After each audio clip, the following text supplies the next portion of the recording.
Afternoon, Chair. Afternoon, Commissioners. Afternoon, Colonel, your microphone. It seems... Oh, indeed. Thank you, Commissioner. Colonel, good afternoon. Please go to page 681. 681. Yes. Are you there? Yes, sir. It's the document that says preamble to statement. What exactly is it? Is it a cover page of a docket? What do you call this? It's the cover page to an affidavit. Yes. Of an A1, sir. Yeah. And who completed this document? Just looking at it, do you know who completed it? I'm not sure, sir. Did you not ask? You are the investigation No, officer. I did not ask. During this period of time in January 2026, Yeah. I wasn't around. I was out of the country. You were out of the country? Yes, sir. But at some point you came back? Yes, at some point I came back. I didn't ask about the completion You of the didn't ask. statement, sir. I'm particularly interested in the description of the offense on page 682. Sir? Are you on 682? 682, sir. Yes. Yes, sir. Do you see the section that says description of the offense? Just below the particulars of offense, there's a date there. Description offense, yes, sir. Yes, and it says fraud, corruption, irregular appointment of Brigadier Mokwele. Do you see that? Yes, sir. Do you know where that fraud and corruption comes from? Who made the complaint that there was fraud and corruption? So, as I said, the person that wrote this affidavit and took this affidavit will be able to comment on that. I would only assume that from what was in the A1, you have fraud and corruption. In terms of the case that we have registered, it is fraud and corruption. I'm asking you because you've said you are the investigating officer, and you must have received all these documents. So I'm curious to know who said IDEC must investigate a case of fraud and corruption. Who said that? Who made that complaint? Do you know? If you don't know, you don't know. No, I just got to be clear on what you're asking me, Commissioner, so that I can respond accordingly. As I said, initially that I did not take the statement, so I want to answer you as best as I can. When you look at what is described, the first departure point is an irregular appointment. Irregular appointment, misrepresentation, a gratification, so there is fraud and corruption. So I would presume that based on that, the description that was given here of the offense is given as fraud, corruption, and irregular appointment. But the irregular appointment is not a charge per se. It's more an explanation of the actual fraud and corruption. So my question remains, who made a complaint of fraud and corruption? Who came to IDEC and said there is a complaint of fraud and corruption that I would like to make and for IDEC to investigate? When we look at the referral, sir, Section 27 referral, where it talks about the appointment of a civilian lady, I think that's where it comes in the irregular appointment. So IDEC made an inference. It did not come from a complainant. The complainant did not say, I believe that there's a case of fraud and corruption that IDEC should investigate. I'm just trying to understand IDEC's thinking. Not so much the merits of the case, but IDEC's thinking and how it got to where it arrived at. What I can gather from what is written on the preambles, is coming from the A1 statement. Yes. Let's leave it. Let's go to the affidavit on page 683. This is Mr. Adams's affidavit on the same day, the 6th of January 2025. Are you able to put it up, Ms. Mutlasen? Same bundle on 683. I think you've seen the document before. paragraphs 2 and 3. So paragraph 1, Mr. Adams describes himself, Fediel Adams MP. And then in paragraph 2, he says, on or about early October 2024, I received information anonymously surrounding alleged fraud and corruption being perpetrated within crime intelligence. The allegations related to certain high-ranking police officials being involved in manipulating promotional and security vetting processes to unduly benefit a civilian person who worked for BMW South Africa being appointed as a brigadier in South Africa. She apparently has no policing experience and no management experience and was appointed as head of the technical support services. Do you see that? I see that, Commissioner. So is that where you say the complaint of fraud and corruption comes from? Yes, sir. That's what I would take from here, that it's an irregular, a person was appointed irregularly Yes. to a post. And what is the fraud and corruption, if I may ask? Your fraud and your corruption is the unlawful and intentional misrepresentation of certain facts and which it prejudices the state. That's your fraud. Okay. In this particular case? In this in this particular matter. Yes. Yes, sir. What I'm struggling with is it's just not clear to me whether somebody is saying a fraudulent CV was submitted or somebody who did not comply with the requirements in the advert was appointed. I'm just not clear what fraud and corruption is here. That's where I can see that somebody from outside was appointed and has no management experience. Yes. Is that the fraud, or is it something else that is not in this affidavit? What is the fraud and corruption, other than appointing somebody who is from outside as has no policing experience? So I don't know whether I'll be looking at fraud is fraud. From the affidavit being taken and deriving from person taking the affidavit, allegations related to officials involved in manipulating promotional and vetting processes to unduly benefit somebody. So manipulation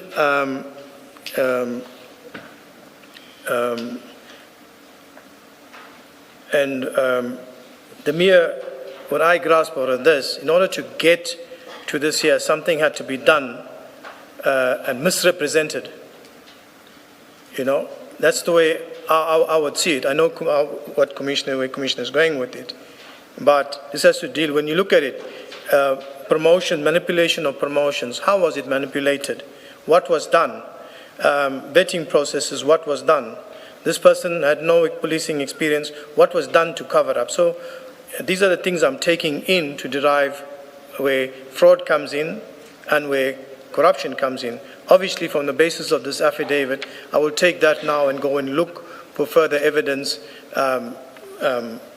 whether it comes from an analysis or documents or interviewing with persons to fully understand. But when I look at it, something had to be done.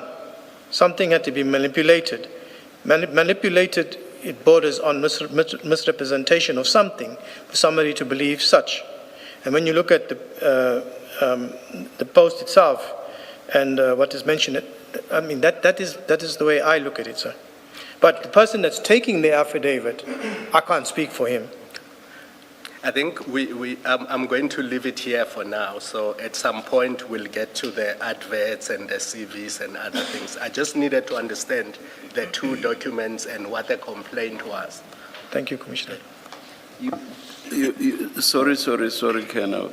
You cannot use, because in response to the question by Commissioner Khumalo, you referred to an earlier part, the part that refers to these high-ranking police officials, open code, being involved in manipulating promotional and security vetting processes to unduly benefit a civilian person. That does not say much.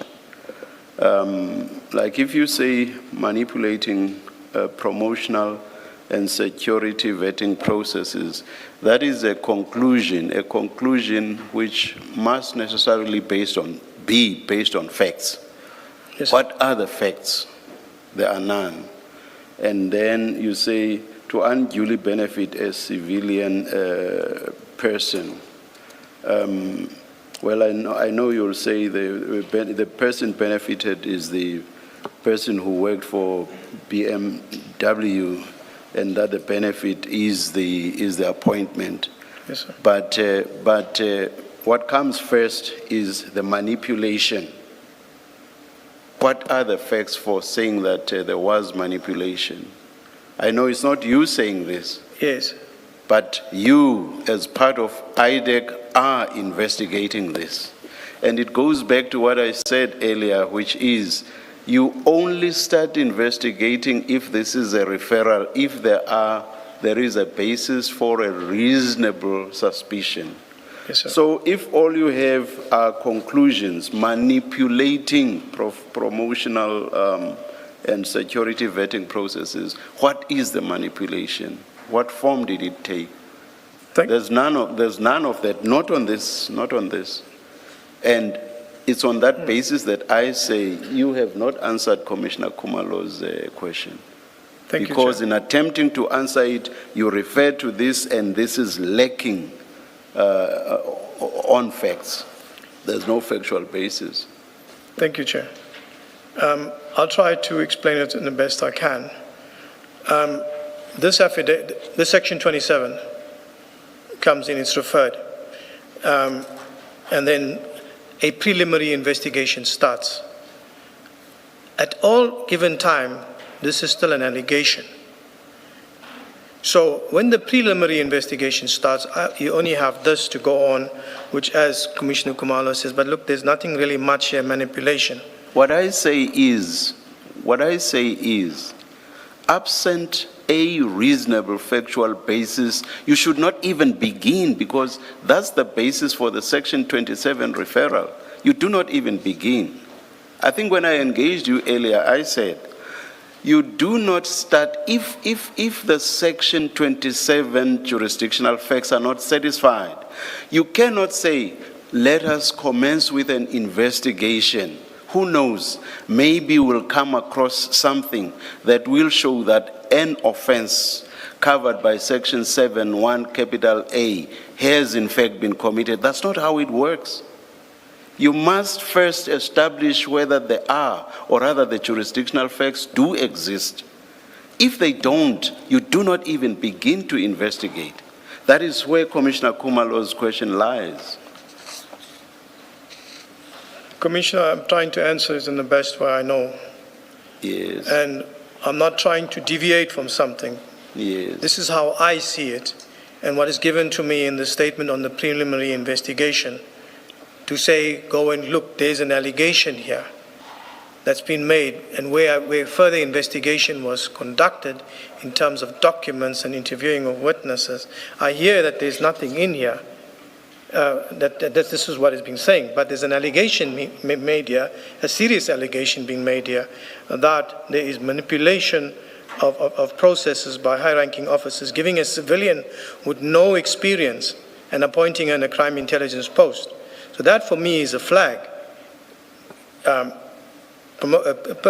Promotion being manipulated, a civilian into a crime intelligence post with no experience. So that for me was the red flag, and I was satisfied. I was satisfied with that. Colonel, you read when Ms. Sillo asked you to basically set out how the process works. Yes. You read a number of sections and you went all the way up to, was it 28? Yes, sir. Yes. And as part of that, you even read section 27, which sets out the jurisdictional facts for a referral. And you say this was a referral. Yes. Do you know what those jurisdictional facts are in accordance with section 27? Do you or don't you?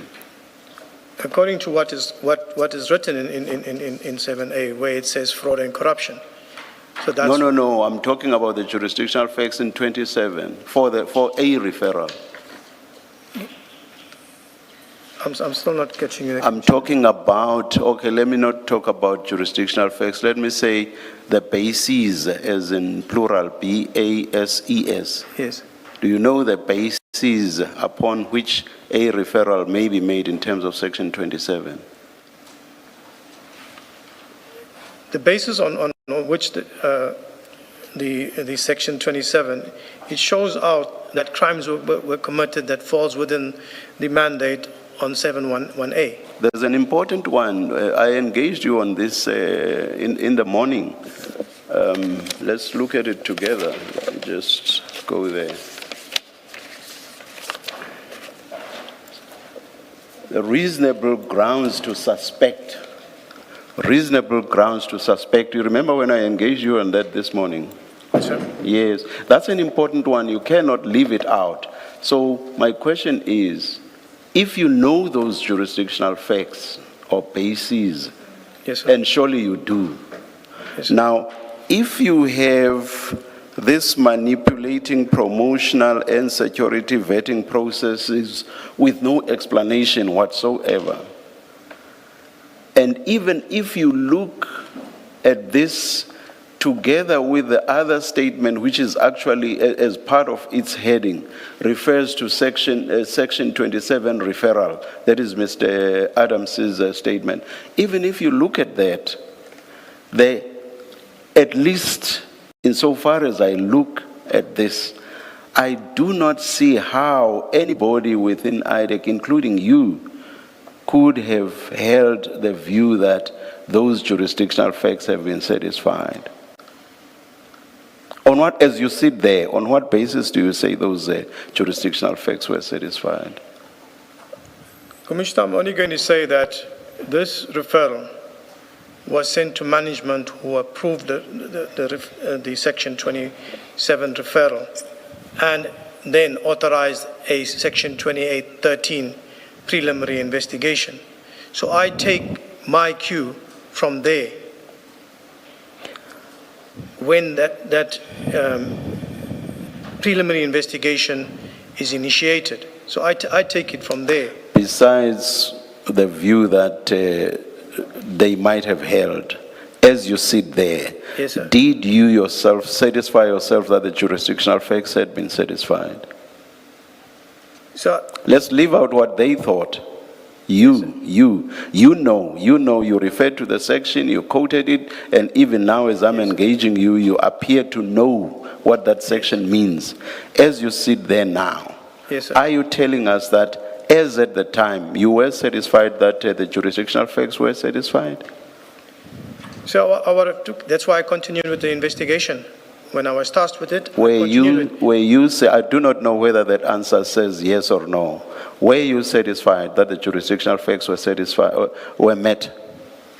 Chair, Colonel, my apologies, and I do apologize for interjecting. Perhaps before Colonel Padiachi responds, and I say this because I had him reference the Section 27 referral. The document Commissioner Khumalo was considering was the A1 statement. No, that's why I deliberately said, even if I consider both this, meaning the A1, and the statement which is actually headed Section 27 referral. So I'm including both. It was exactly because I am aware, Mr. Law, that this one was not the referral No, itself. that you are aware, Chair. I have no, it's whether the witness understands where you are. Which I wanted to make, which one I'm referring So to. I don't know if, as you pose the question, all we right. should call up Section 27 I hear referral, and then he doesn't confuse the two statements. I hear you. Then He may have missed my linking. Indeed. My linking of the two. Yes. Colonel, in referring to the document on which Commissioner Khumalo was engaging you, I also made specific reference to the document headed Section 20, or rather, as part of its heading, refers to Section 27 referral. You heard me make that connection. Yes, sir. Or refer to that document as well. Yes. Yeah, all right. Now what I'm saying is,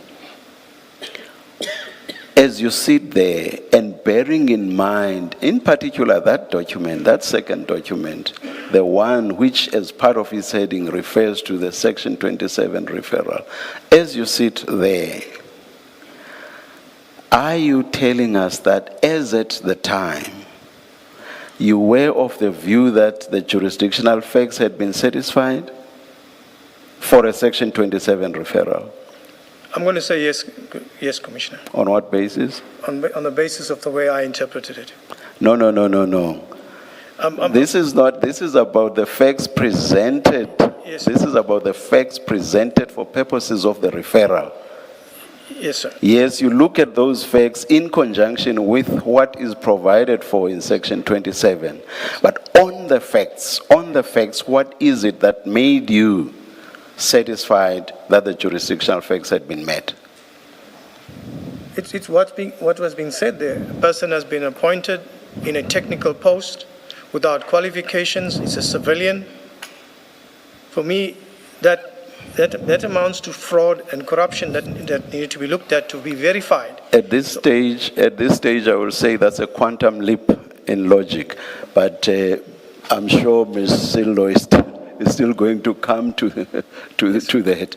It's a quantum leap in logic because you know that many people get appointed in SAPS without, Yes. they cannot even salute, but they are appointed because of their expertise. I'm not necessarily saying Ms. Mukwele had that expertise, but that's what we've been told. And to just say because no experience within SAPS means nothing, and it's on that basis that I say that's quite some quantum leap in logic.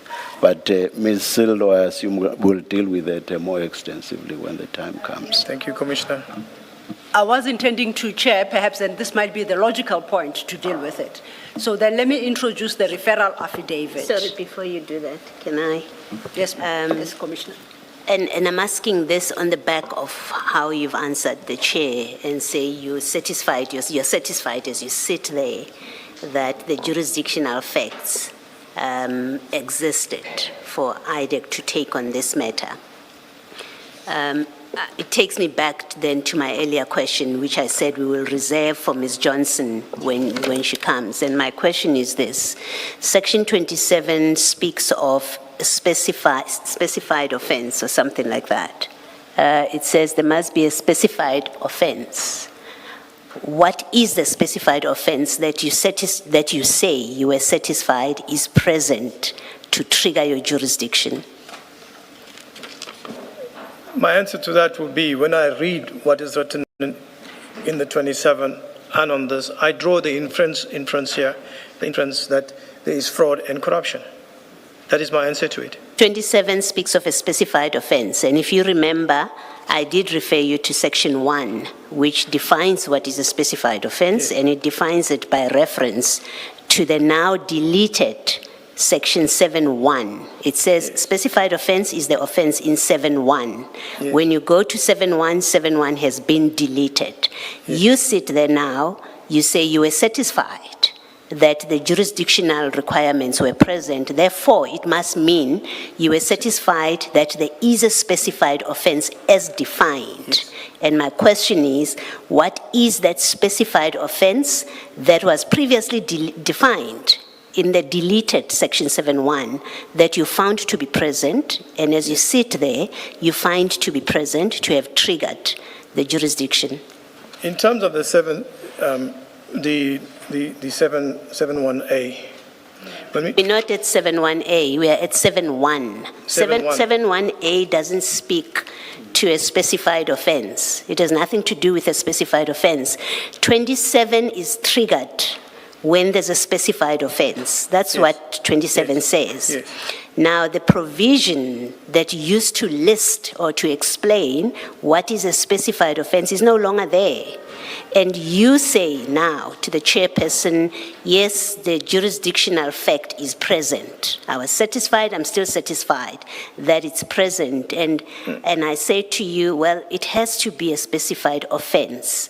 Show us what is the specified offense with reference to both what is alleged in the affidavit, but two, with reference to the act that gives you jurisdiction to investigate this matter. Yes. Commissioner, I'm going to answer it in this way. When you look at the statutory offenses and where I come across corruption, all right, with the appointment, manipulation of the process, all of that, the fraud, corruption. Let's put the fraud aside. Let's look at the corruption. So when we look at the 27 and the mandate falling in terms of the statutory offense of PRECA, the appointment is one, is the giving of a gratification, and two, the receiving of a gratification in terms of section 3A and 3B of PRECA. And that gratification falls in the definitions of gratifications in section 1 of PRECA. So I'm deriving it from that. Yes. That it amounts around gratification. Let me interrupt you. You say, your testimony is that IDEC gets seized of this matter because of a referral, by virtue of a section 27 referral. Am I correct? Yes. That's been your testimony. Yes. Okay. Now, section 27 tells you under what circumstances does a referral get made. Yes. It says if you reasonably suspect, if you have reasonable grounds to suspect that there is a specified offense that is committed or that is about to be committed, or an attempt is being made to commit a specified offense. That's an operational word, specified offense. It has to be a specified offense. Now, when you go to 7(1)(a), sub 1 used to contain a specified offense. It's no longer there. And sub 1A doesn't deal with specified offense. Sub 1A has nothing to do with this referral. It tells you it has to be serious, high profile, or complex corruption, commercial or financial crime. Sub 2 talks about fraud, those common law offenses. Sub 3 introduces PRECA. You have not testified that you acted in terms of PRECA. You've said, we acted in terms of a referral under section 27. That's what your testimony is. Yes. That's what gave us jurisdiction, that's what got us started. Yes. And you say you are confident that the requirement in 27 is met. That's why you are able to investigate this. And what I have sought to show you, and I'm happy to leave it at you've given your best answer on this, is that 27 requires for there to be a complaint of a specified offense. There is no definition of specified offense in this act. So 27 could not be where you drew your authority from. That's what I'm putting to you. I'm still struggling with it, Commissioner. All right. Your position is you acted in terms of section 27, and you say it gave you jurisdiction. That is it. An approved section 27 referral, which was approved. Okay. No, I'm not concerned about the approval. Yes. I'm concerned about your answer to the chairperson that you are satisfied that the requirements that give you jurisdiction to investigate this matter have been satisfied. That's what you said to the chairperson, and that's why I'm having this discussion with you. But I've heard your answer. Thank you. Thank you, Chair. Ms. Sillo, Yes, Chair. I hope I did not encroach too much on the terrain that you are still too No, not at all, Chair, because you. they lead into each other. The two statements are inseparable. The issue really is, and which is the next affidavit we're going to go to, we were dealing with the contents of the docket. The docket does not include the referral affidavit. That referral affidavit lies somewhere within IDEC. And it's the one we're going to turn to because now we know it was received and it has been submitted to us. So, but the link is truly appreciated between the two. And it's one we're going to seek to make ourselves. Before we leave this document at 681 and 2, the issue that, let's go to the actual statement at paragraph, the gist of that statement really is at 683 is at paragraph 2, the paragraph that Commissioner Kumalo took you through. It's a very short affidavit, it's 5 paragraphs. So, excluding paragraph 1 and paragraph 5, because paragraph 5 then confirms that the deponent knows the contents of this. The gist of that statement, our A1 is paragraphs 2, 3, and 4.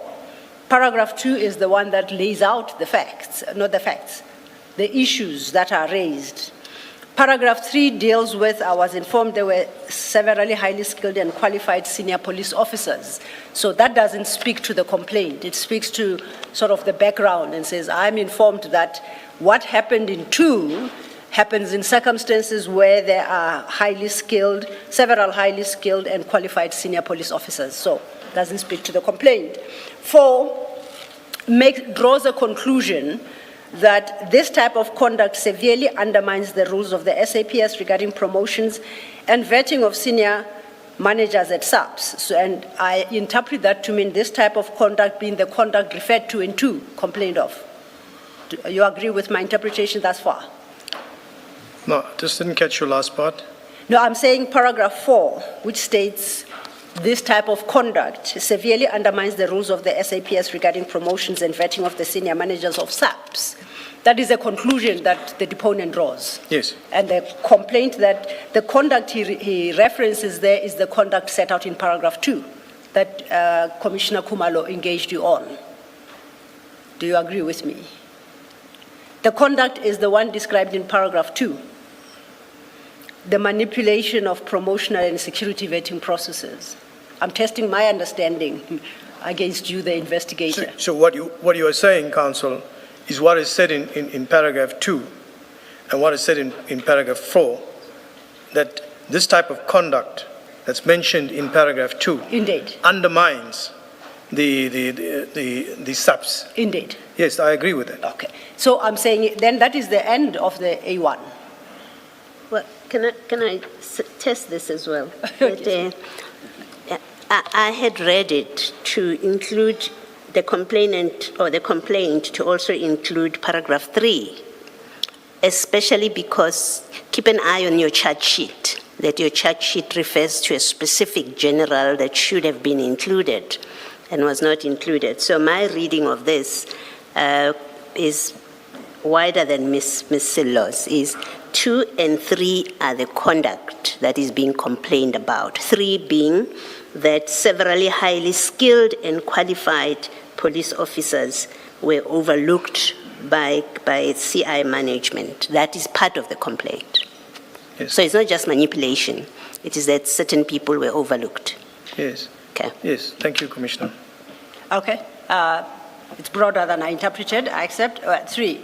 Even that, but then that is the totality of the A1 the content of A1 statement. Okay. Thank you. This then leads us to the referral, because we must then see what was in the referral affidavit that provided the grounds for investigation by IDEC, correct? Because that's where we would see compliance with the requirements of Section 27. Would you agree? The Section 27 referral affidavit must comply with the requirements that the commissioners took you through in Section 27. Yes. Okay. That would be CJC 373, that's file 2. File 2 at page 512.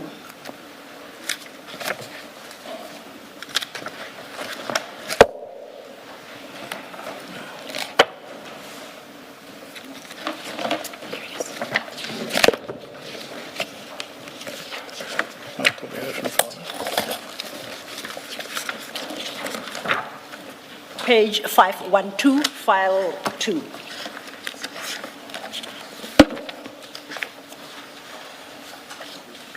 Thank you.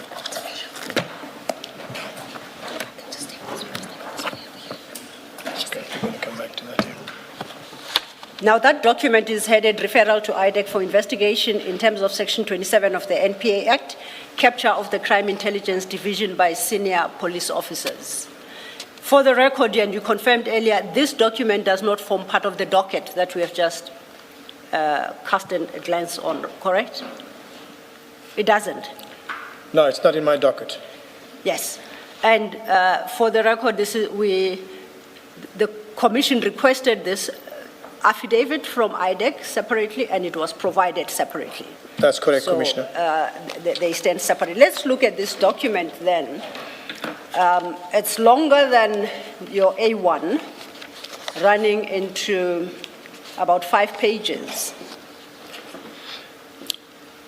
I think you are very familiar with its content. It's fair to say. More or less, yes. My summary of what is set out here, without necessarily working through every paragraph, is that at paragraph 1, it simply refers to the 3 cases opened at the Cape Town Police Station and provides case numbers. You see that? I see it. And then the deponent says after these cases were opened, he was then informed that they were taken from the Cape Town Police Station to the office of the Provincial Commissioner, Western Cape. Then he expresses a view that he doesn't trust the Provincial Commissioner General particularly, so that's just background information. At paragraph 2, that's when, as I read, the author engages with the real issues that would address the requirements of Section 27. And I interpret that, in summary, to be an allegation that General Kumalo and the other persons listed there, including Generals Shulushaba and Madondo and other senior crime intelligence officers, are busy with the systematic capture of crime intelligence division. So that's one suspicion. The next suspicion is at paragraph 4, and it is expressed thus: I suspect that General Kumalo and some of the other senior officers in crime intelligence, including Madondo and Lushaba, were manipulating procurement processes and processes to appoint and promote certain members to higher strategic positions within crime intelligence. Then says, makes reference to the civilian who was working at BMW. Then towards the bottom of that paragraph expresses a view on this alleged conduct, which he says is the worst one of the lot of highly questionable appointments. The bottom of that paragraph then indicates the appointments at the various offices in the country must be investigated. So his second suspicion is the manipulation of procurement processes and processes to appoint and promote. The next one is at paragraph 7, and I'll skip paragraph 6 for the moment. Paragraph 7, that's where he expresses his third suspicion, which is that General Kumalo, Lushaba, and Madondo, and many of those who they have appointed, are actively siphoning money from the secret fund accounts in the country. Then he expresses his understanding. Now, what this affidavit tells the reader is what the author suspects.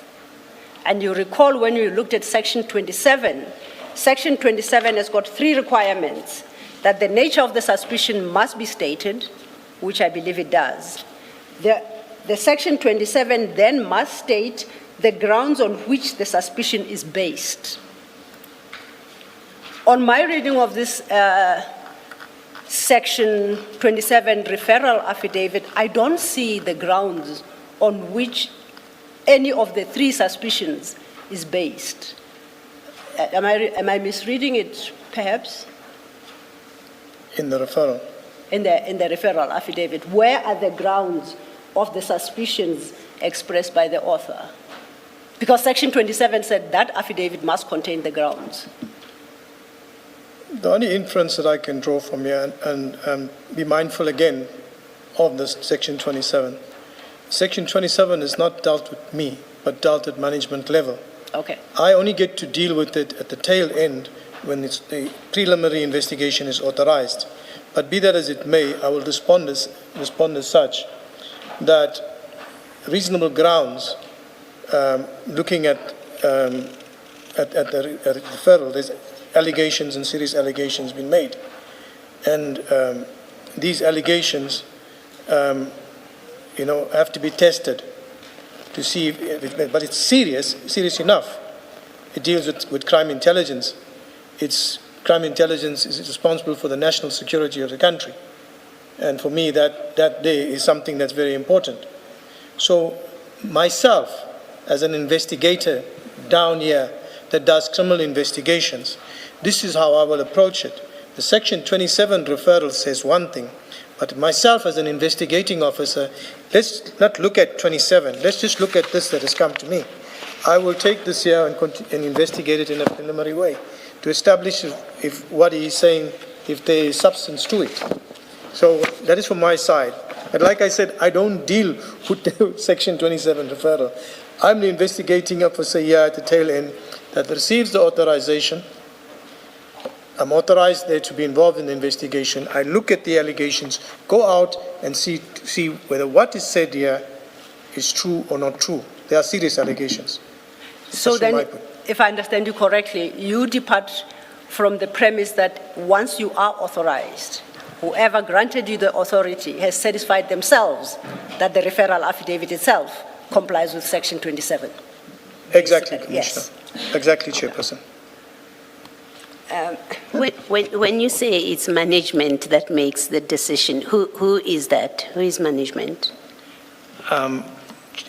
Commissioner? You say management makes the decision that this must be investigated. It's not you that makes the decision. Yes. It's management, so they have satisfied themselves. Who is management? Management will be the head of the office and her management on that level, Okay. like your committee or your management, which looks at. But it's the head of office together with her management Okay. that makes the decisions. These belong in the IDAC space. It gets sent. It gets authorized. It gets sent down to us on the ground level, and we take it from there. Okay, but the main person in that committee is Ms. Johnson. It's the Would head be of Ms. office. Johnson. Final decision lays with the head of office. Thank you. Thank you. But I guess, let me just test. The Section 27 referral affidavit does come to your attention, though, once you are authorized. The Section 27 referral, I don't see it. Oh, you don't get to see it? I don't see it. As I said, and to go back, my end where I come in is the designation 2813 that comes up to say, I am now appointed on this preliminary investigation. So, oh, sorry, my apologies. So the chief criminal investigator, whom we report to, who's responsible for us in that investigation, has the puzzle of what this whole allegation investigation about. He briefs us, and we follow his directives from there to go out and search for evidence, take witness statements. So what I'm saying to you, we at the middle ground, we are the work soldiers out there. Management makes a decision, authorizes it, it comes down, we comply. Understood. So it wouldn't serve much purpose to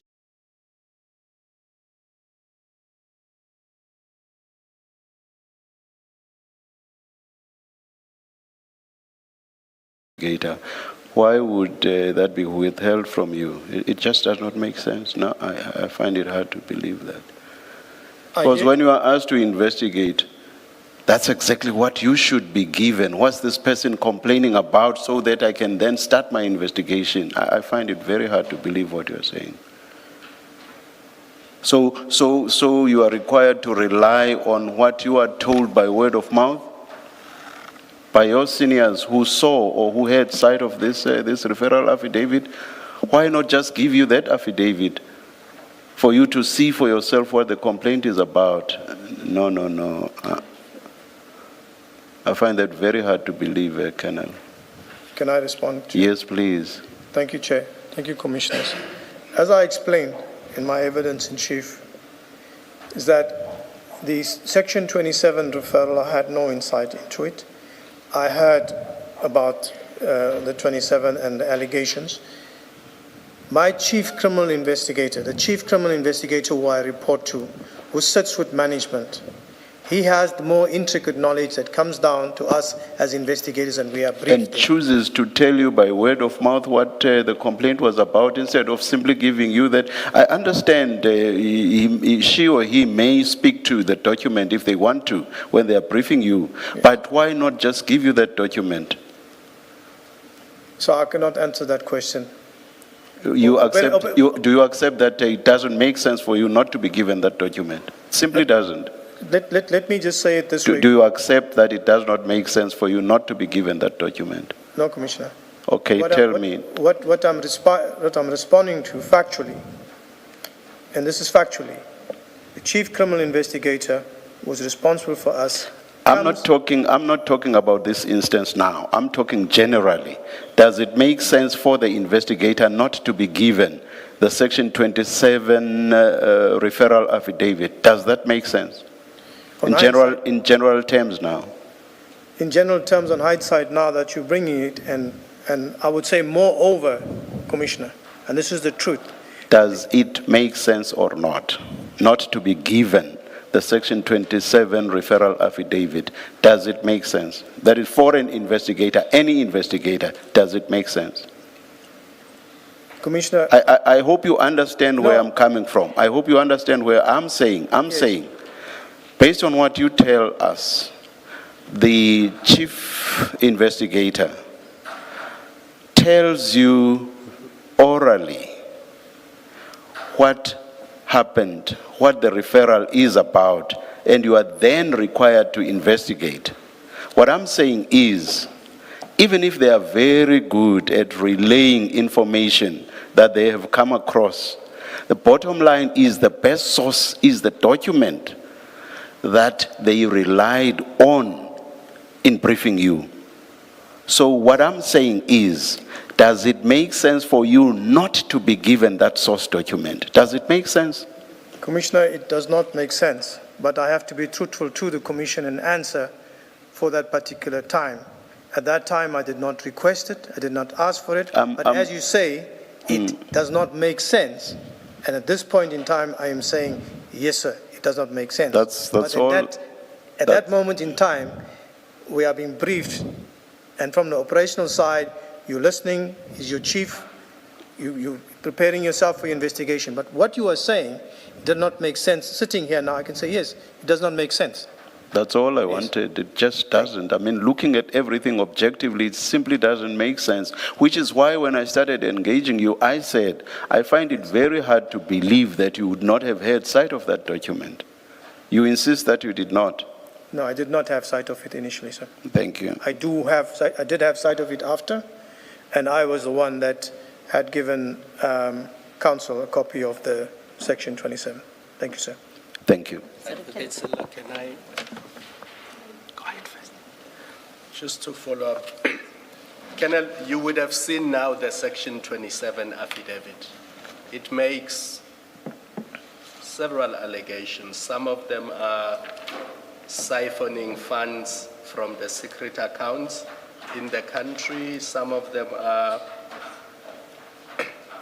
secret funds being given to certain ministers. Some of them are, so there's a lot of them. And then there's this one that deals with the appointment of an outsider to the position of brigadier. Now, when your chief investigator or management were giving you a task, what did they say you must investigate? Did they say, ignore all the other allegations in the Section 27 affidavit, focus only on this one? I'm asking you that because the January 2025 affidavit and that cover sheet that we looked at on page 680 only deals with the appointment of the brigadier. What became of all the other allegations that are in the Section 27? Commissioner, as I said, and initially when I spoke about myself in a team with investigation.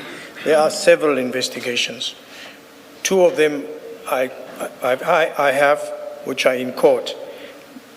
There's another investigation that was finalized, and there are other investigations that are still being investigated and to be finalized. Those are the other aspects.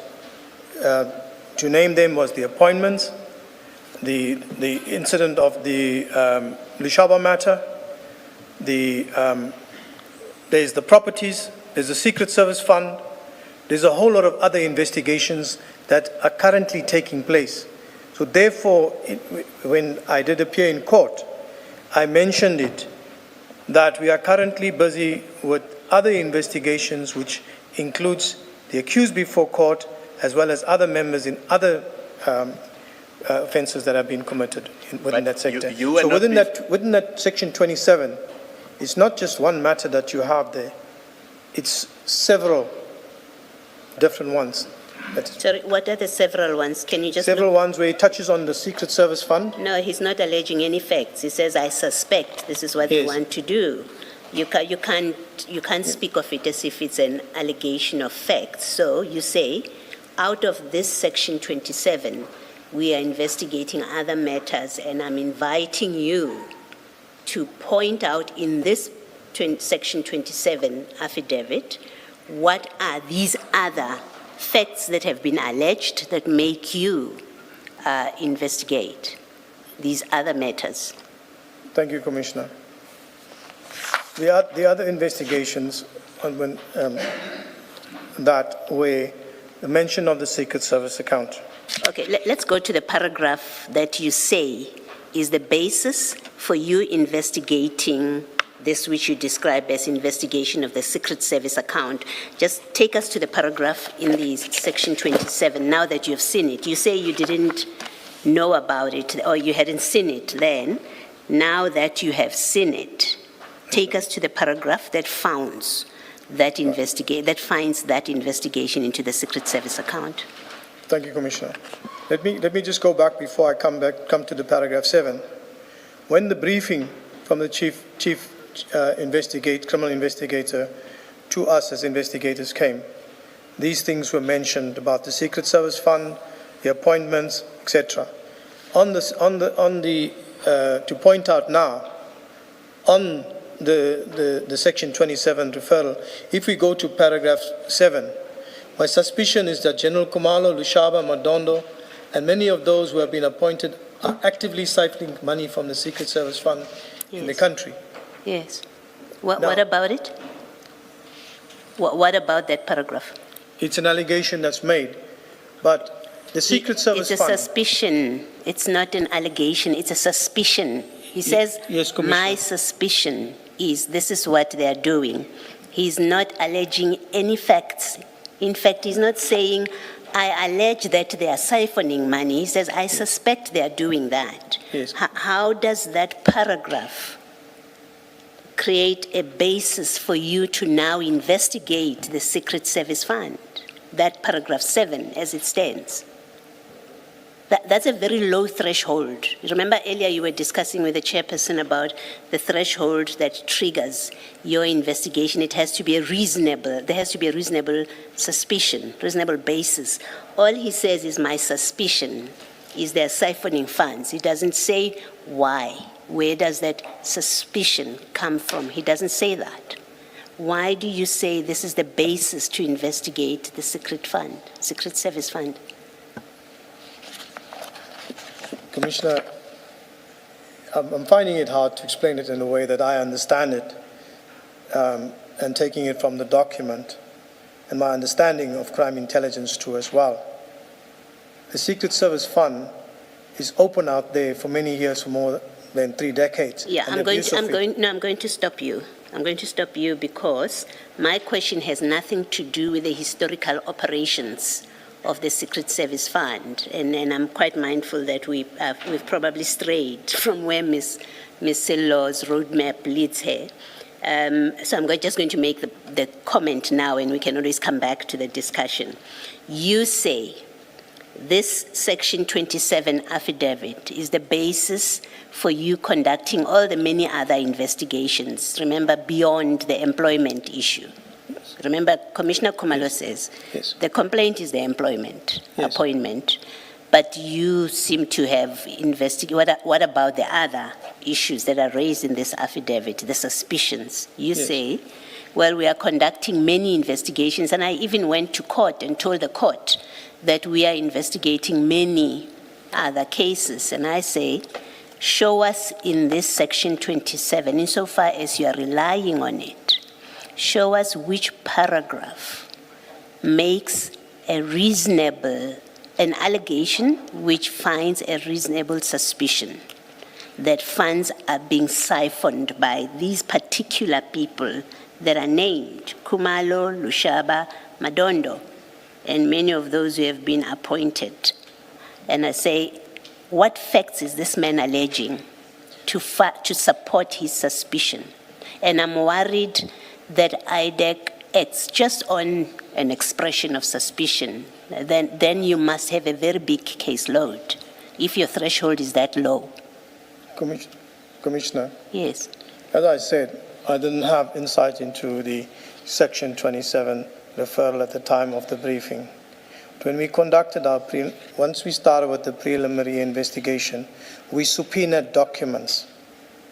On the basis of documents that were received, there was investigations done where the Secret Service Fund came into the frame of it, which gave us a basis to say we need to look at this whilst we're busy with this investigation. Okay. Lastly, so the documents that you are referring to, based on the investigation documents, they actually showed you that Kumalo, Lushaba, Madondo are involved in siphoning funds. No, does it go that far? The documents didn't show and point to Kumalo or Madondo or what. The documents showed that there were possibilities of money being utilized unlawfully from the Secret Service Fund, Okay. money being siphoned. So that investigation, we're still busy with it, but Okay. there are allegations there. All right, thank you. That's the only way I could explain it on that day. Thank you, ma'am. I do apologize, Ms. Sil. Can you maybe complete this picture? Did you, as investigating officer, obtain affidavits from Mr. Adams in relation to all these complaints that are mentioned in the Section 27? I'm asking that because there's a January 2025 affidavit that sets out at least the conclusions in relation to the appointment of the brigadier. Yes. But the complaints in the Section 27 affidavit, there were many. In fact, in paragraph 9 of that complaint, Mr. Adams says, I therefore request the IDEC to investigate these cases. So all of these cases that he has mentioned, and he's prepared to cooperate fully in the investigations and to explain. So were affidavits obtained in respect of all the cases that he mentioned in his Section 27? That is correct. There's not one affidavit of Mr. Adams, Chair, Commissioner. There's So not the one. only affidavit, sorry to interrupt you, the only affidavit is the one dealing with the appointment of the Appointment brigadier. one. So there are other affidavits in the other dockets and investigations that are dealing with that separately. So I hope I came across there. I think because we spoke over each other, and I apologize for that, for the purposes of the transcript getting you correctly, can you just repeat that? Thank you. I apologize that we Thank you. spoke over each other. But there's clarity now, Chair, that there's not one Mr. Adams A1. There's the A1 for the Mokwele investigation. There's an A1 for the Lushaba investigation and the other investigations. Remember, Commissioner, there were dockets that were opened, the ones I mentioned initially, where there were affidavits in there that were very flimsy, didn't have much content on it. So it had to be taken, looked at, investigated, and then affidavits obtained. Thank you, Commissioner. Thank you, Chair. I do not, and I hope I'm speaking for my co-commissioners here, you should not leave that witness stand under the impression that we are suggesting that the alleged offenses were not committed. We do not know that. Yes, sir. Our concern is about process and whether the investigation pursuant to a referral was properly grounded. Yes. That is what we are engaging you on. Whether or not the offenses were actually committed is not what we are engaging in, not at this stage. I understand, Chair, and if I could get and ask to pardon me and maybe I must apologize.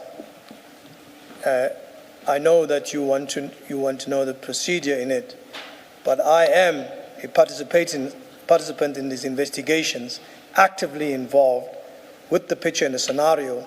And as I spoke to Council yesterday, I'm also protective over my investigations because I need to complete it. And I'm having challenges and problems at the moment because crime intelligence is not an easy environment. And there are a couple of my witnesses who are no longer taking my calls. So that goes for me to start from scratch again to try and get what I want to get and to prove the case. Thank you. Yes. Thank you, Chair. Perhaps lastly, at this stage, not lastly for the day, lastly at this stage, let me engage you on something I understood you to be saying in response to a question by Ms. Sillo. You seemed to say once you have received something coming from, let me just loosely say, the top, you just go ahead and investigate and you do not question that. A functionary at your level who investigates and whose investigations may have serious implications for an individual surely cannot act like something automated, and as opposed to a warm-blooded individual. Let me give this example, or let me posit this. There may be instances where, to anybody, something that comes from the top is patently unfounded, patently has no factual basis whatsoever. Are you telling us that even in such instances, you just go ahead and investigate and not raise your concerns with those above you about the fact that this is patently unfounded? Are you saying you just act like a robot and go ahead and investigate and not even engage them? As to what would become of that engagement is something else altogether. But I'm asking you just about not engaging whatsoever. Is that what you are telling us? No, sir. What then are you saying? What I'm saying there, if And I don't, try to link that with the response you gave to Ms. Sillo then. yes, sir. I hear on the response that I've given. From what I heard from my chief criminal investigator and the briefing that he's done, I didn't have any concerns. You see, I understood you to be saying, once I get something from the top, then I investigate. And I understood that to mean that that is how you operate generally. That is how I understood you. If there Correct me if I misheard you. I will, sir. If there is something that comes from top management, even if it's from the chief criminal investigator, irrespective whether it's chief investigator or who, my point comes that I come from a veteran stage of many years in the service.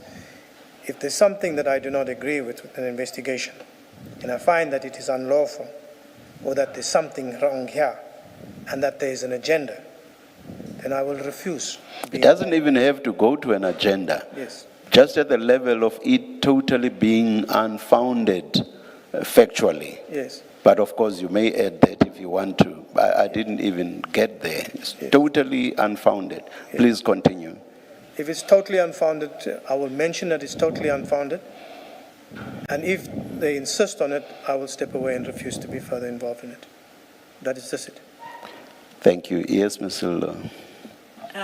Thank you, Chair. You recall, as we were working through that affidavit, I said there's a paragraph I jumped. I would like to go back to that paragraph. It's paragraph 6. And you did indicate that the referral affidavit goes to, I think you called it a case committee? What's a case committee? I think about the third committee you now mention, and Yeah. I'm trying to keep track. Yeah, case intake committee, that is the head of office. Please say that again. Case? Case intake committee. Okay. Oh, is the intake Yes. one. Okay. So that is the head of office with her management or Okay. whoever now comes in, whether you call them advisory or whatever. I'm That's it. clarified. So when we had spoken about intake committee, I wasn't sure if it's the same. So Yes. it's the same committee, all right. But as the chair indicated to you, you must have seen the content, you must have seen this affidavit and read it for yourself at some point. And No, I didn't hear you there. you Council. never did. No, I didn't hear your question. Oh, sorry. I was saying that you must, at some point, after your authorization, you must have been given access to this affidavit and read it for yourself. And I'm saying so because you said you have started other investigations already and they are underway based on the same referral. Yes. That's- Yes, and those other investigations will fall under the ambit of Chief Investigator Perumal, who's Yes. responsible for that broader investigation with the different investigating officers. So how does it work? Remember, we are looking at the Mokwele appointment docket. You indicated that other investigations have started. And Commissioner Kumalo took you to the suspicion set out at paragraph 7 regarding the siphoning of money from the secret fund account. That you said that is underway. Just repeat that last part you said? You said that investigation is underway. Yes, that investigation, it isn't really on the way, all right? But it's been activated, but there's been no movement into getting to the broader part of it where to start the real investigation into that because of the matters that we were charged with and the way the flow processes went.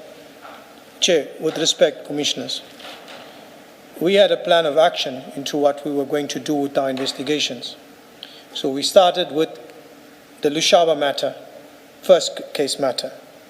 And then there was going to be a short break, and then we go with the second matter, which is the Mokwele matter. And after that will be a short break, and then we would have went on to the Madondo matter, and then followed through with the others. So if, for example, if there was what we done is that we respected that there was going to be a commission of inquiry or the commission of inquiry, the commission and the ad hoc committee that, with respect, we step back because of the allegations and everything, we step back. So those investigations and that were supposed to still go on and follow, which would have taken us to the bigger picture of what is being said about the capture of crime intelligence and everything else, would have come up probably by the fourth matter. It would have shown the picture where it would have shown that this is not an HR process. This is an appointment for a purpose together with other appointments in strategic places. So, but that is the broader one which we will get to. So I just wanted to just explain that. Thank you. Okay, you reference our workflow, quote unquote. You said our workflow, if I understood you, Yes. to indicate that it's broken down into different investigations. Yes. So that workflow I propose to you can only be dictated to by this affidavit. It's this affidavit that tells you what the suspicions raised are. And it's even just suspicions. So either in determining with your chief investigator the workflow and the various investigations that must take place, in that process, I still maintain that he should have shared, he would have shared this affidavit to give you insight into what the suspicions are and why you are having the investigations. Otherwise, then it's a team that's just flying blind. You are told about the Mokwele appointment. You don't see, and you are given that very terse A1 statement, which speaks only to that appointment. But somewhere there is a workflow that looks at various investigations, the detail of which you, as part of that team, do not know because you haven't seen the Section 27 affidavit from where they come. It's challenging to wrap my mind around your work process and how you even conclude today as you sit there that those various investigations would culminate in demonstrating capture of crime intelligence. How do you even get there? Commissioner, Chair, Commissioner, Council, it may appear unstructured. It may appear that it looks all over the show, but that is not the case. Then please And take I'm us going into to try your confidence. and put the picture out Yes. to you. All the criminal investigators that are charged with this, let's call it the crime intelligence matter, there is a briefing on the investigation. There are some that are involved in the investigation themselves and the others that assist. So you have the allegations on the different matters that are there. So the first one you had was, I was almost going to say something else, but let's just say the Lushaba matter. That's put out. Then the second scenario is the Mokwele matter. And then you have the Madondo matter. I'm not going to say about the fourth one because that is still in the oven. So we are briefed on this. But as you progress from the one investigation, the others are coming out to the fore. When you are interviewing your witnesses are from crime intelligence. They are from the crime scenes. They talk to you on this matter, but they're also telling you something on that matter, and some of these matters are interlinked.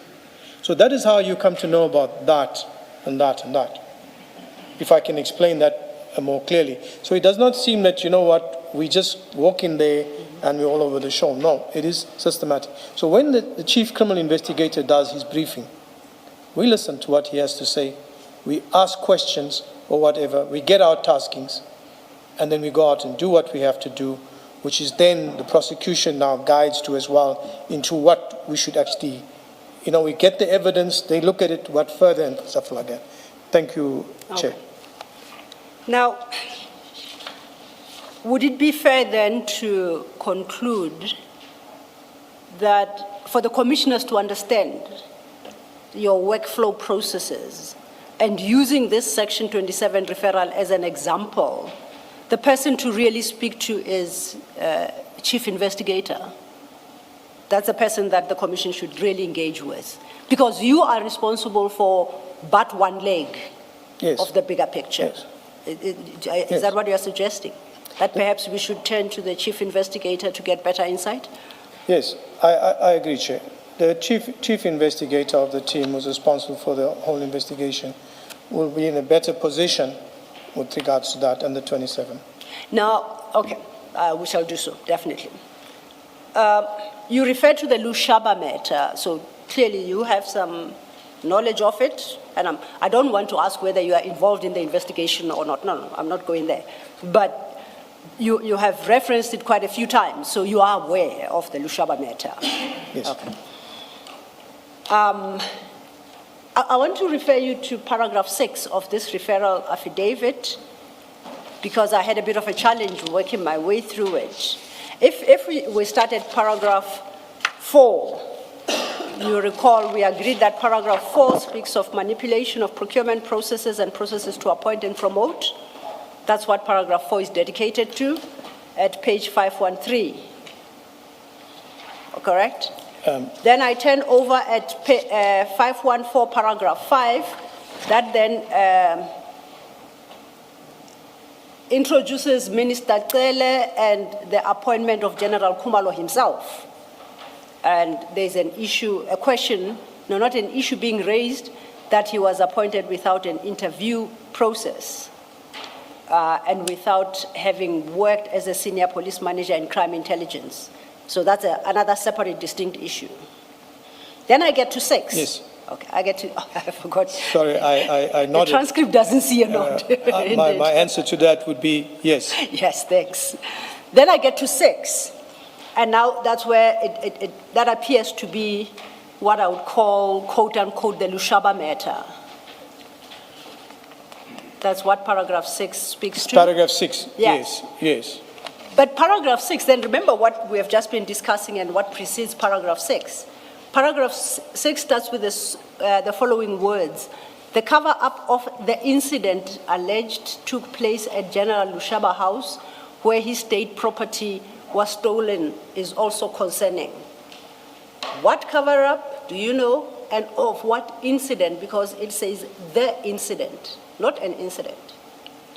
So clearly there was an incident that the author assumes the reader knows, but has not referred to up until paragraph 5. So he says there is a cover-up of the incident. Okay, are you able to Yes. shed some light on that? Yes. Thank you, Chair, Commissioners. I think the Lushaba matter is the matter that stands out, where a cover-up is very clear in the matter. In this particular matter, case was opened in August 2022.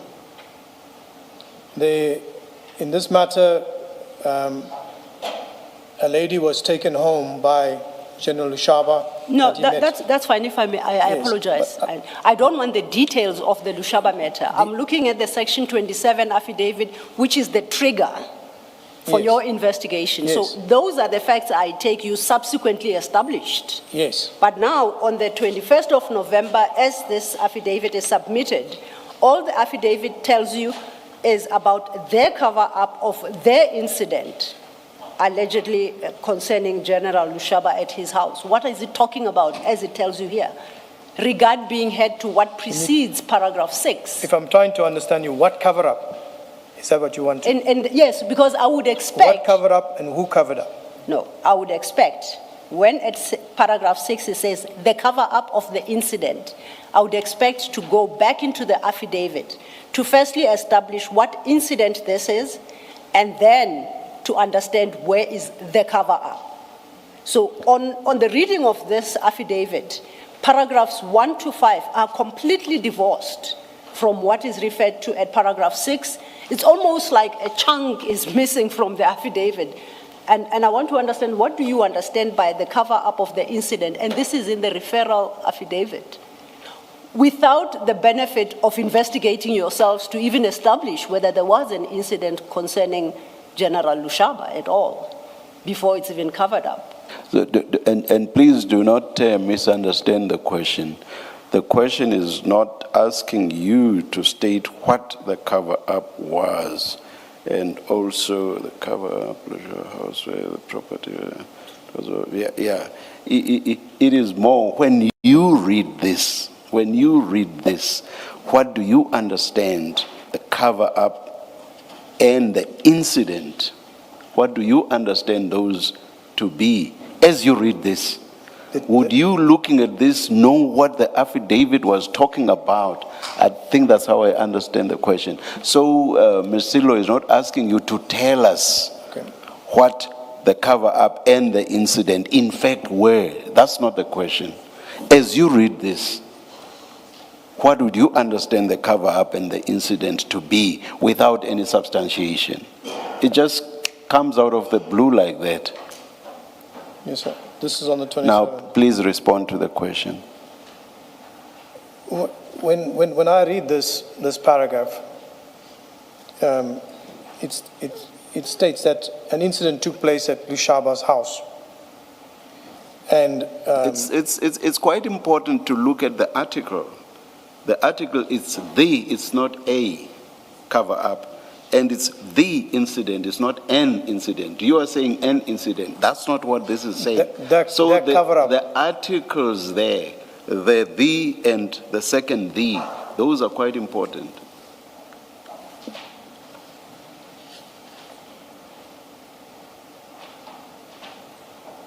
I'm still struggling a bit. Maybe just assist me with more clarity on it. No, please read at your pace and see if you can assist us.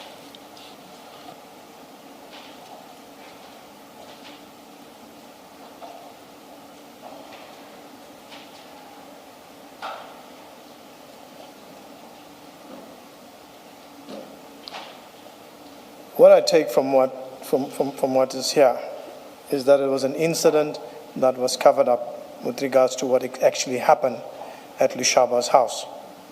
That's what I take from here. So, and my understanding of it was this, that there was classified items that were stolen from his house. You don't, let's see. That's not in the paragraph. Sorry, Mr. Lo, please. No, Chair, I agree with you. That's not in the paragraph. You see, you are taking information you subsequently learned and you are reading it into the paragraph. Well, apologies, Commissioner. It's because I'm involved in the investigation that these things come out naturally. So my apologies, and I'm trying to restrain myself on it, but that's exactly where the problem lies. That's where the problem lies, because you must look at this and read it in conjunction with the provisions of Section 27 to see if the requirements for a referral have been satisfied. Now you see, you read reference to the cover-up and the incident. You are coming in cold. yes, You I have no understand you now. idea what the writer is talking about. And what you appear to have done is then to dig and get to what you then considered to be the cover-up and the incident. That's not how you should do it. Yes, you must understand from the statement what exactly is meant. Is there enough in the statement or the affidavit? Section 27 requires an affidavit. Is there enough in the affidavit to satisfy those requirements? The statement can't just talk about a cover-up and an incident. What on earth are those? Sorry, Ms. Solo. Thank you, Chair. And if I may just add to what the Chair says, because the concern is, and I'm sure you'll appreciate, what you end up doing in your investigations is highly invasive. So you would like to be satisfied that you have the sufficient grounds to be that invasive and start investigating individuals. Wouldn't that be fair? So if the statement doesn't give you a basis, one would expect a level of restraint before you start using your power to investigate people. Or am I being too rigid in my approach?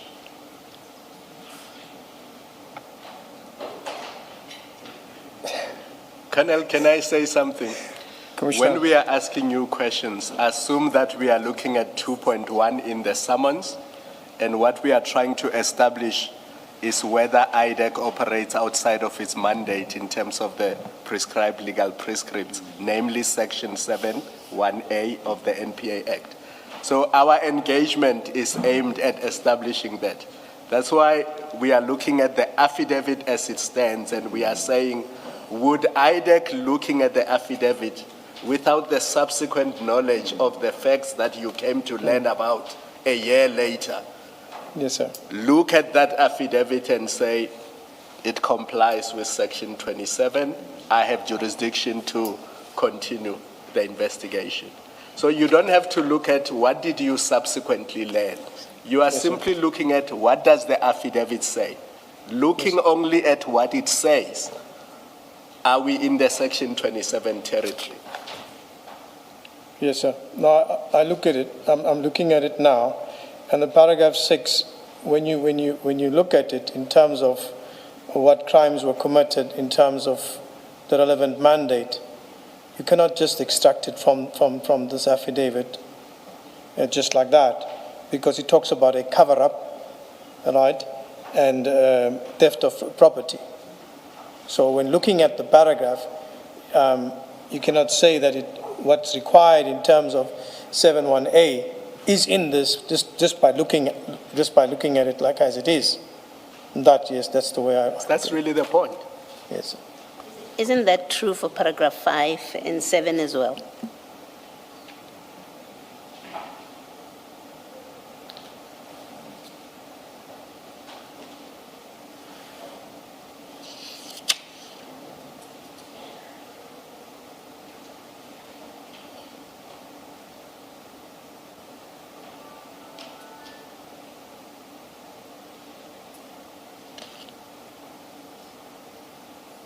When I look at paragraph 5, Commissioner, I will have a different view by reading it, and the view that I would have here, that it does conform to that, because it touches on corruption. So, but it's different from 6, where it's talking about a cover-up and theft. But whereas 5 speaks to corruption. And Yes. Well, 5, I would suggest the operative part of it is it's a suspicion. He's in paragraph 5. Mr. Adams says, "I suspect Yes. that some of the funds are being given to Minister Cele."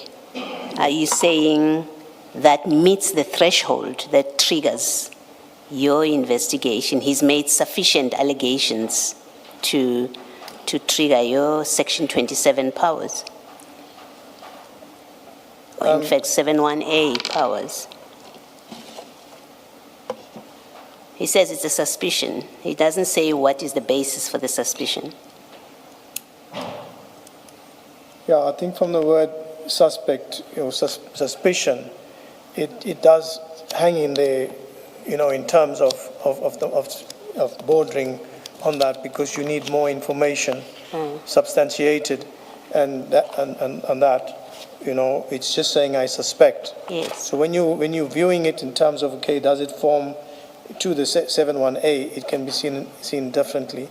Yes. But as I indicated, Commissioner, with regards to myself, I didn't view the Section 27 referral. So I'm sitting in the middle end where I already went out. Yeah. I accept that you didn't make the decision to take this case in, and those who did will come and explain. I think that all I was pointing out is in the light of your concession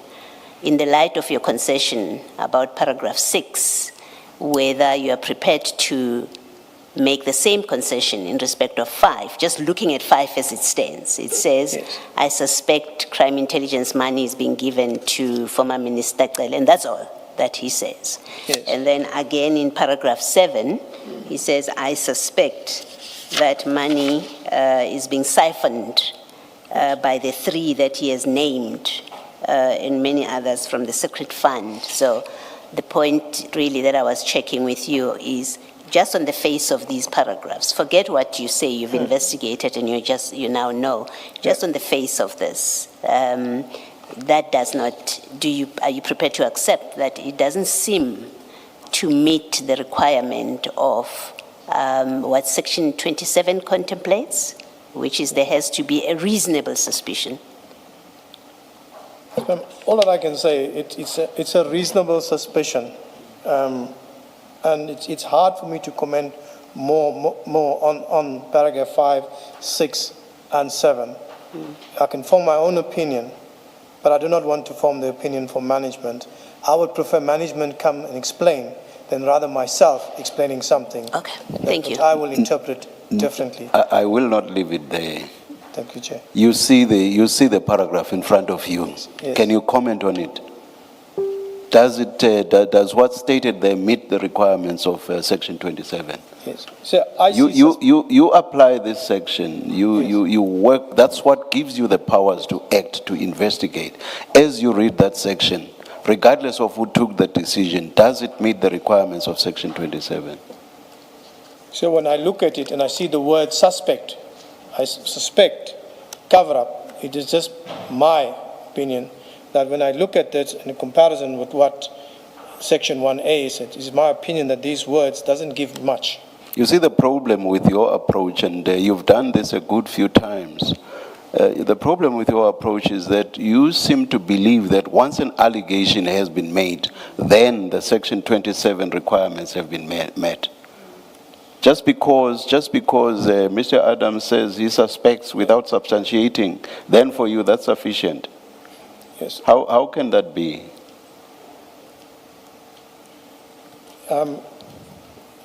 Commissioner, maybe it is such that I see the allegation and I interpret it like that, and I've given the explanation as to why.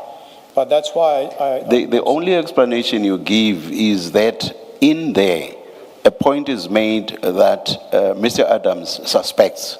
Yes. And he suspects without substantiating. So my point is, it seems to me that once an allegation has been made to you, the requirements of Section 27 have been met, and surely that cannot be. No, that cannot be, Chair. That I understand. So again, I will ask you again, have a look at paragraph 5 and tell me, as you read it, whether you are of the view, the firm view, that the requirements of Section 27 have been met. Commissioner, when I look at paragraph 5 and 6 and the requirements, I'm asking you about 5 only. That's the last thing Commissioner Badoy was Yes. engaging you on. when I look at paragraph 5, because of the words used, and looking at the act, I can say that... Bearing in mind that there's no substantiation at all. Sorry, sir. Bearing in mind that there's no substantiation, the suspicion that Mr. Adams is expressing has not been substantiated. Yes, sir. Bearing that in mind, are you saying that the requirements of Section 27 have been satisfied? No, sir.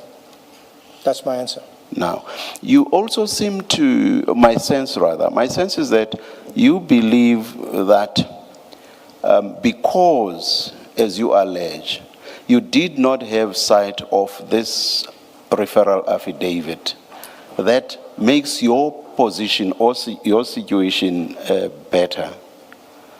I take the view that it actually makes your position worse. How could you go ahead with an investigation without even check for yourself that there was a well-grounded referral? How could you do that? Bearing in mind, as you said when I engaged you earlier, that there may be instances where you may have to query the instruction that you should investigate. Yes. So your position actually gets worse if you go ahead with an investigation without having seen the referral affidavit. It doesn't get better. Do you agree with me? I take what you say, Chair, and I understand what you say. Do you agree with me? I would agree with you, Chair. And why would you not have insisted to see the referral affidavit here? That's why I was continuing on what I was saying, Chair. Yes. By you mentioning it now, that, by not seeing the referral and what, the fact that I didn't see the referral, if there was something else there, that I actually put myself in a bad position. I am saying at that moment in time, when the briefing was done with regards to the investigation, I did not think or it come to my attention, hey, but where is the referral? That is not the way I worked at that moment in time. But exactly for the point that I have made, which you agree with, which is that the referral may well not be properly grounded, and for that reason, you may be entitled to take issue with it. Why did you not insist on getting the referral affidavit here? Thank you, Commissioner. I think you highlighted something very important.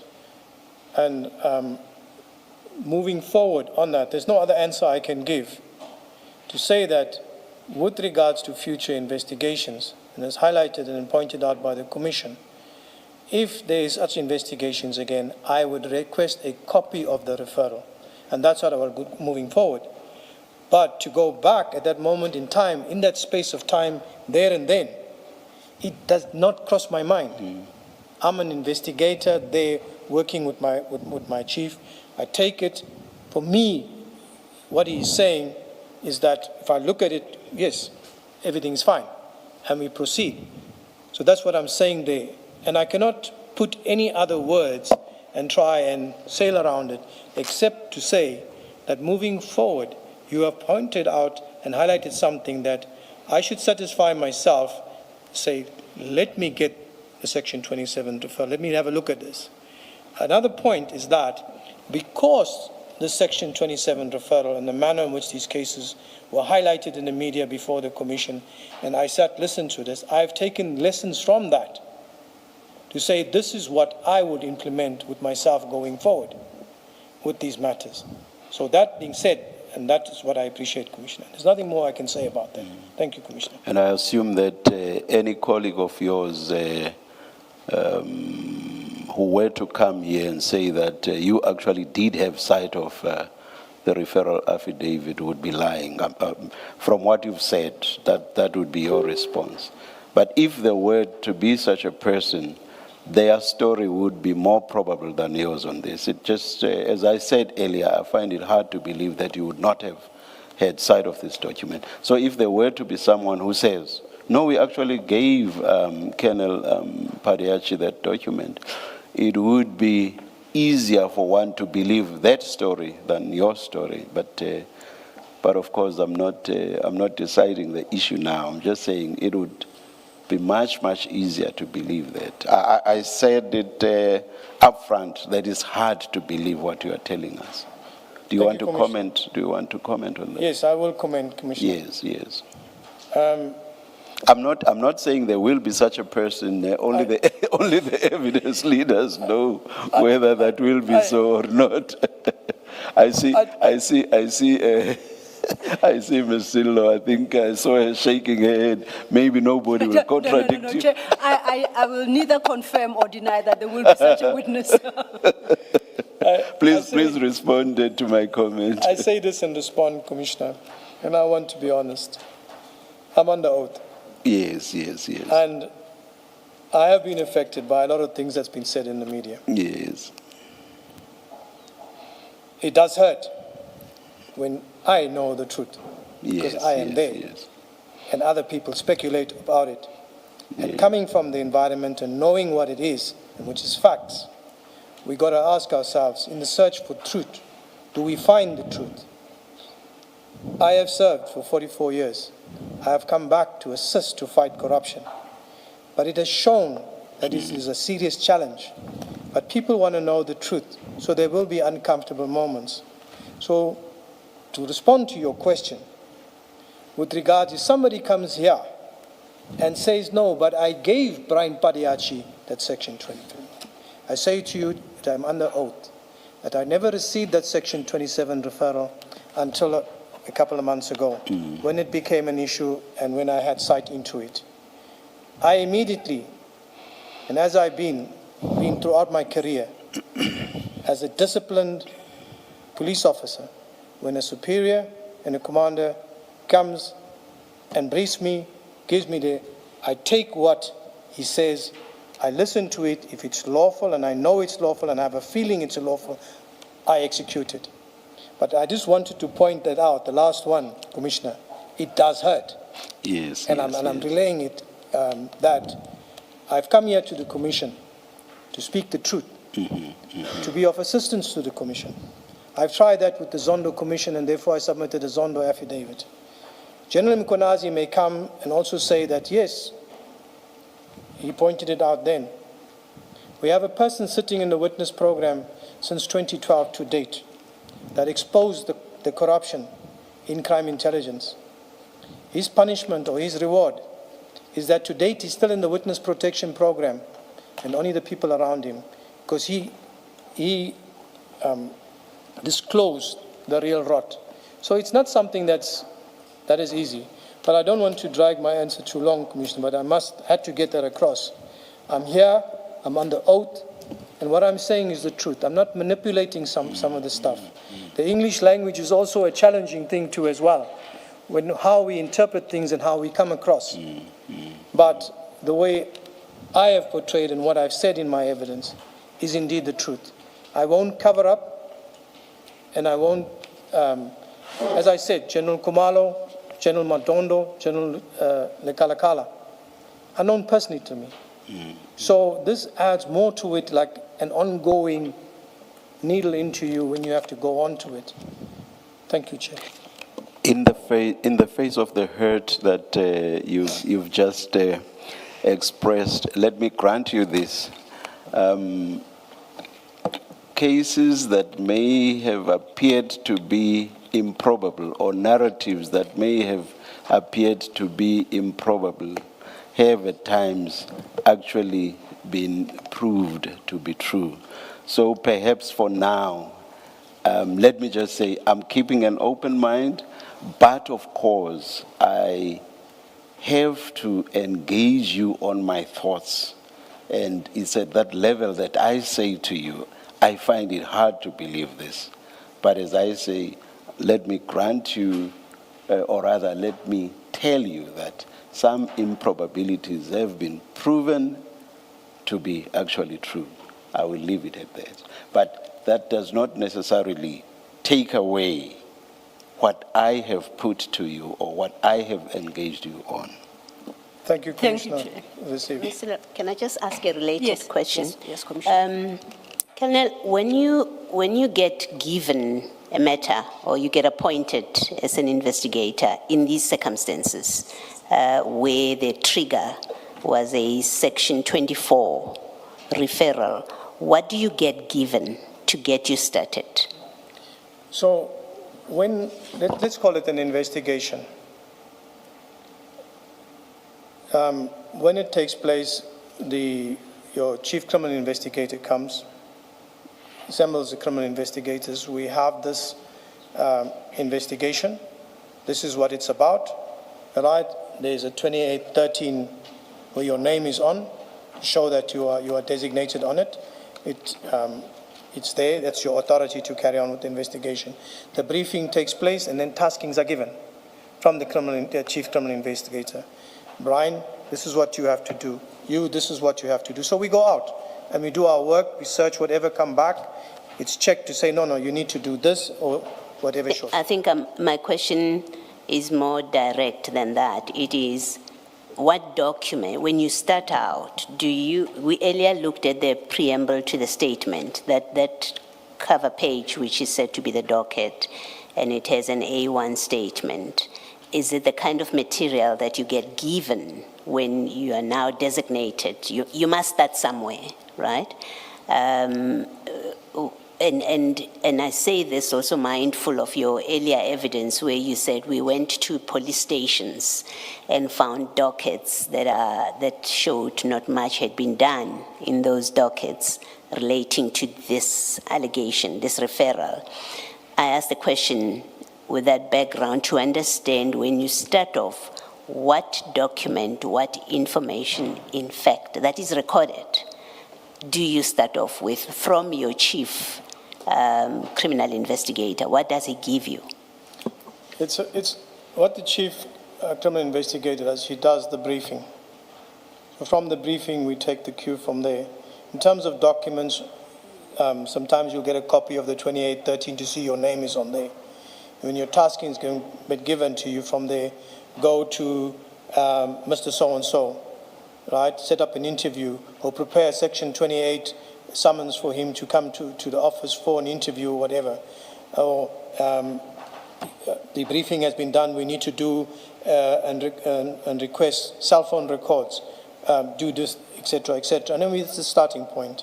Then the one that's responsible, the lead investigating officer, once all this stuff is brought together, the affidavits, they start compiling the inquiry file. At that stage, let's just say a docket is not open, the inquiry file with all the statements in them, and then that is how you start building from there. But there's no 27 given to you in your hand to say this is the Section 27. So does he give you questions to ask? I'm trying to understand, how do you know you are going to this potential witness or this person, and this is what you're covering with them if you're conducting an interview? Yes. How do you know that? What to cover with them?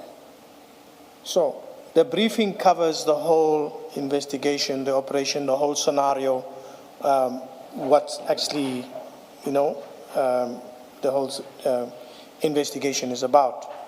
So from there, you take your cue from there. It's like, the investigation. So it's most probable.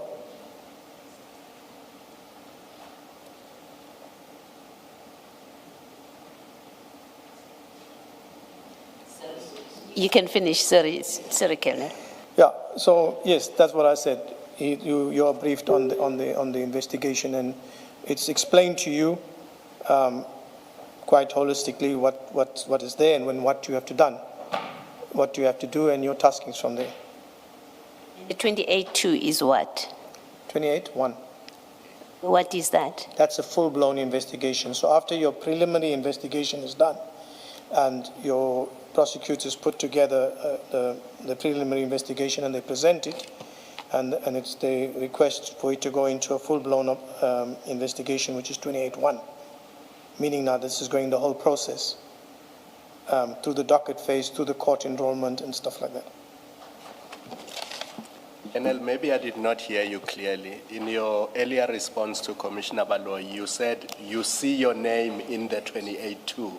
That's how you know that it is you who's going to do this investigation. So unless I heard you incorrectly, that's how I understood you to be saying that.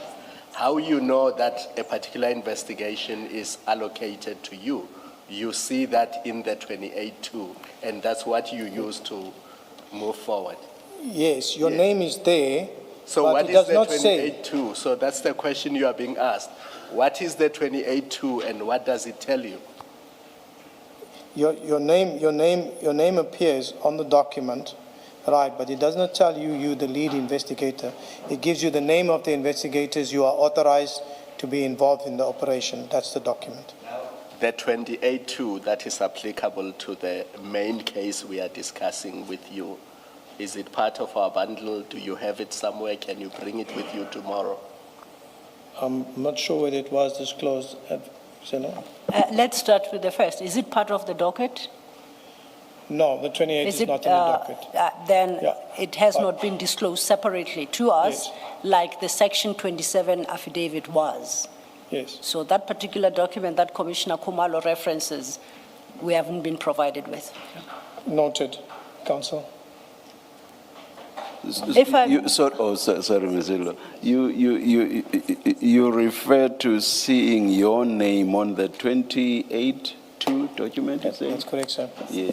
So are you basically saying you get given the 28.2 document or the document that has your name on it? Yes. That's given to you? Because you would only see your name if that's been given Yes. to you. It's a document that is there, that the chief has, where you see there's your name on that you are now designated on this investigation. When you see it, where would it be? The chief will have it with him. Or as the It's chief actually a as the document. chief is talking to you? Yes, when he's The chief talking to has you. this document. I'm Sure. sure you already know where I'm going. So they have the 28.2, but they don't have the 27 referral. But anyway, we've Yes. engaged on that. Yes. That adds to the point I made about it being hard to believe the story of you not getting the 27 referral. But let's not go there again. I'll just refer you to 28.1 with regard to the commencement of the investigation. You will see there in 28.1A, if the investigating director has reason to suspect, so again, there's the same, there must be reason or a reasonable suspicion, which is consonant with what 27 provides. So you don't just go ahead on a fishing spree and if you strike luck, then you find what you were looking for. You want to comment? Everything is pegged on a reasonable suspicion. Yes, I agree. Thank you. Chair. Thank you, Chair. If I may just follow up on that, my question was going to be, and I think it flows well from your response to the Chair. We know now that we've been dealing with the Section 27 affidavit. We know if we go to the end of it, it's dated the 21st of November 2025, correct? The transcription doesn't see the nod. Yes, sorry. 2024, my apologies, 2024. 2024, 21st November 2024. 21st November. So that is the one date. We know on the other end, at least so far, we've made it to the 6th of January, 2025, which is when Mr. Adams provides an A1 statement. In between those two dates, can you tell us when the Section 28(1) investigation decision was taken? That's one. And secondly, whether it was in writing, and if so, are you able to provide us with a copy? It was the 6th of December where the preliminary investigation was authorized in terms of 2813. So 6 December, authorization for a preliminary, that in Yes, terms of 6 Section 28 sub 13. Yes, 6 December 2024. Yes. That is the preliminary investigation was authorized. Do you have is it correct to assume that it would be authorized in writing? Do you have a copy of that to perhaps I don't have a include copy in of the it, yeah. documents that you are sharing with the Commission tomorrow? I will arrange it to council. Okay, thank you. But it is in writing, so it would be on file. Yes, the 28 documents are in writing. They are Okay. authorities, so they are in writing. Thank you. So it's authorized, the preliminary investigation is authorized on the 6th of December, On the 6th of December 2024.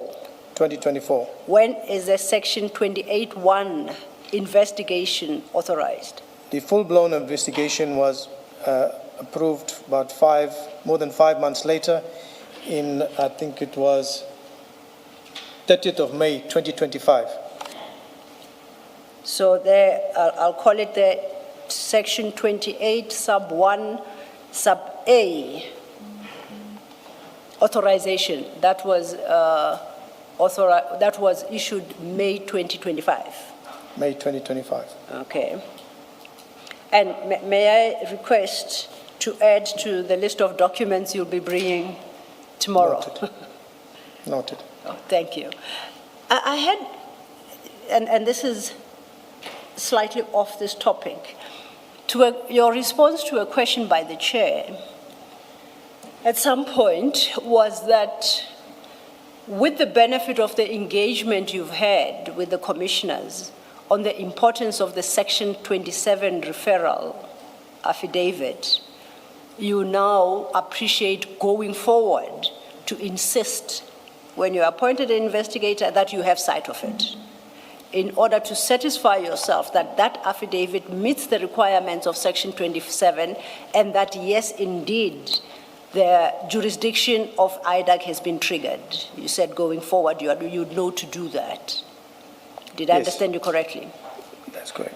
Now, let's assume you are given and you find that the Section 27 affidavit is very scanty and bare and doesn't even get close to the minimum threshold requirement for a Section 27, which would mean IDAC jurisdiction has not been triggered. What do you do as an investigator then? Do you refuse to investigate?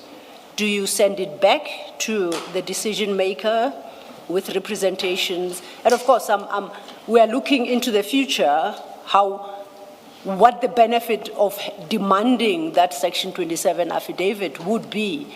And this is not only for you, I take it, you said you were 3 levels or 4 levels down. For you and other investigators who find themselves in your similar position, what would be the benefit of that? What options would be open to you as an investigator, appreciating, as I'm sure you do, better than us, your work environment? I think, speaking for myself and being more comfortable with it, and because of my experience and the number of years that I have there, if there is something that I don't like and I'm not happy with, and if I feel that a particular Section 27 referral was improper or was unlawful or whatever, and I have commenced with an investigation at that moment in time, I will step down from the investigation because I will refuse to participate in something that started off unlawfully.